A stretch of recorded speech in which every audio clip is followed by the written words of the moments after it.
Celtics Nation, let's talk about a name that once shimmered with the promise of superstardom, a talent so undeniable it felt like a cheat code in human form. But what happens when that shimmer fades, when the promise curdles into a perplexing enigma, and the crystal-clear future once predicted for a player becomes anything but?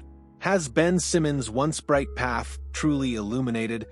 Or are we simply witnessing the stark, unforgiving reflection of a career teetering on the brink, a cautionary tale for a league obsessed with potential? It's a question that cuts to the core of ambition, expectation, and the brutal realities of professional sports, and it's one that now, surprisingly, touches the very edges of our own beloved Boston Celtics. Get ready, because the latest whispers suggest that while Simmons' market value has never been lower, the strategic chess game for his future, and perhaps for the Celtics' final roster spot, is far from over. The news broke with a quiet efficiency, almost an understated formality, yet its implications resonate with a profound sense of finality for one of the NBA's most enigmatic figures. The New York Knicks, a team always hungry for talent, and a splash, recently inked veteran guard Landry Shamet to a one-year veteran minimum contract. On the surface, a routine transaction, but delve deeper, and the true weight of the move becomes apparent. This was reportedly the exact same offer that Ben Simmons, a three-time All-Star and former #1 overall draft pick, had apparently passed on. The irony is as sharp as a perfectly executed no-look pass, yet far more painful. A player once destined for greatness, now reportedly turning down a veteran minimum deal, a contract that symbolizes a stark reevaluation of his market value and perhaps his own commitment to the game. The Knicks, in their pursuit of roster optimization, now stand with one open spot remaining. However, their financial maneuvering has left them with minimal room under the dreaded second apron, effectively limiting their ability to sign anyone beyond another rookie veteran minimum deal. While a trade could theoretically create more flexibility, the notion of New York crossing that prohibitive threshold for a player with Simmons' recent track record and his reported disinterest in even a minimum deal feels like an improbable scenario, a fantasy spun from the threads of what-ifs rather than concrete reality. It's a clear signal. The once bustling market for Ben Simmons has dwindled to a trickle, leaving him in a precarious position as the offseason progresses. Yet, amidst this landscape of diminishing options, a familiar green beacon flickered, if only briefly. Earlier this offseason, reports surfaced that the Boston Celtics had registered interest in Simmons. Our champions, still navigating the choppy waters of Jason Tatum's recovery and a reshaped roster, currently hold their 15th and final roster spot vacant. Crucially, they also possess the financial flexibility to sign the former All-Star while remaining under the second apron. For a moment, the possibility of a low-risk, high-reward gamble in Boston seemed to materialize, a chance for a change of scenery to reignite a sputtering career under the watchful eye of a championship-caliber organization. However, the narrative took another twist, as it so often does in the relentless churn of the NBA. The chances of Simmons donning the iconic green and white reportedly took a significant hit with the Celtics' subsequent acquisition of Chris Boucher. Boucher, a versatile forward/center, offers defensive prowess and an energetic presence, filling a similar, albeit not identical, niche that Simmons might have occupied. This move, while strategically sound for the Celtics, further complicates Simmons' path to Boston, suggesting that the team may have found an alternative solution, or at least reduced their immediate need for a player with his specific and often frustrating skill set. Despite the mounting skepticism and the undeniable struggles that have plagued his career, it's crucial to acknowledge that Ben Simmons, even at 29 years old, still possesses a unique and valuable toolkit. His defensive versatility remains elite, a rare ability to guard multiple positions, including the capacity to play as a small ball center, a coveted attribute in today's positionless NBA. Furthermore, his court vision and passing acumen mean he can still be an effective ball handler, initiating offense and creating opportunities for teammates. These are not insignificant talents.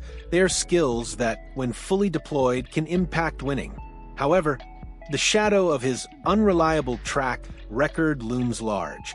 From his infamous passing up of an open dunk in the playoffs with the Philadelphia 76ers, to his subsequent trade to the Brooklyn Nets where injuries and a lack of aggression limited his impact, and most recently his being phased out of the Los Angeles Clippers rotation during their playoff run, Simmons' on-court availability and willingness to engage have been constant question marks. Add to this the deeply concerning reports that he is reportedly contemplating retirement, and the picture becomes even more complex. For any team considering his services, the question isn't just about his physical health, but his mental fortitude and passion for the game. It becomes easy to believe that if he were to sign elsewhere, the outcome might not be any different, leaving another franchise grappling with the ghost of potential rather than the reality of consistent production. This brings us to a critical juncture for the Boston Celtics. What should they do with their final roster spot if, as seems increasingly likely, Ben Simmons does not become a part of their plans? The most straightforward option, and one that aligns with the team's recent strategic shifts, is to leave the 15th roster spot open. This approach offers a significant financial benefit, maximizing tax savings at a time when Boston is prioritizing gaining flexibility and managing their salary cap. It's a pragmatic, fiscally responsible choice, especially considering the historical precedent.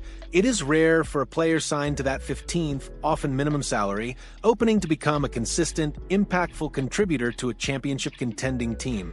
Why incur additional tax penalties for a player who might spend most of his time on the bench or in the G League? Yet, the argument against simply leaving the spot vacant is equally compelling, rooted in the very DNA of the Celtics' recent success. The philosophy is simple: it doesn't hurt to try.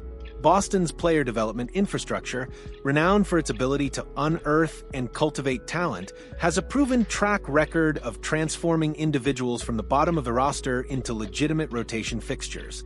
Think of Luke Cornett, who, despite his recent departure, ascended from a fringe player to a reliable backup center. Or consider Sam Hauser, who spent time with the organization's G League affiliate in Maine before blossoming into a crucial three-point specialist. These are not isolated incidents. They are testaments to a system that believes in nurturing potential, even if investing in that last roster vacancy leads to a less impactful return than Cornett or Hauser. The potential upside, the chance to discover another diamond in the rough, could still prove immeasurably worthwhile. If the 15th spot doesn't go to Simmons, which, given the trajectory of his career, might be for the best, then acquiring a younger player whose upside the organization truly believes in becomes a sensible and strategically aligned move. The Celtics have demonstrated a willingness to take these kinds of calculated swings. Miles Norris, for example, fit the bill perfectly with his size and shooting potential. While his tenure didn't ultimately pan out, the decision to bring him into their development infrastructure made complete sense at the time. It reinforces the inherent value in taking a calculated risk with that final roster spot, viewing it as an investment in the future rather than a mere placeholder. It's about finding the next Sam Hauser, the next unexpected contributor who can grow within the system and eventually provide invaluable depth. With all these considerations in mind, the decision regarding the Celtics' final roster spot is a nuanced one, balancing immediate financial prudence with long-term strategic vision. Not adding to the tax bill is, without question, a fair and defensible choice, particularly if key players like Anthony Simons, if he were to be acquired and stick around beyond the trade deadline, as some rumors suggest, are already contributing to a higher tax burden. This financial conservatism is a hallmark of Brad Stevens' tenure, a commitment to sustainable success rather than short-term, impulsive spending. It's also why Boston might choose to remain patient, waiting to see how the season unfolds, how their current roster performs, and if any unexpected opportunities arise before committing to a final player. The crystal-clear future for Ben Simmons may be one of uncertainty, but for the Celtics, the path forward, while complex, is rooted in careful calculation and a deep understanding of their own developmental strengths. So, Celtics Nation, as the dust continues to settle on a tumultuous offseason, what's your verdict on this strategic conundrum? Should the Celtics take a calculated risk on a player like Ben Simmons, hoping to unlock his dormant potential? Or is it wiser to prioritize financial flexibility and the proven success of their player development system? Is that 15th roster spot a luxury to be left open or a crucial investment opportunity? Share your thoughts, your frustrations, and your hopes in the comment section below. If this deep dive into the strategic chess match surrounding Ben Simmons and the Celtics' final roster spot has sparked your basketball intellect, then don't hesitate to hit that like button, subscribe to our channel for all the latest insights and breaking news, and make sure you ring that notification bell so you're always in the loop. Until next time, keep the faith, because the pursuit of banner number 18 is a journey filled with twists, turns, and endless debate.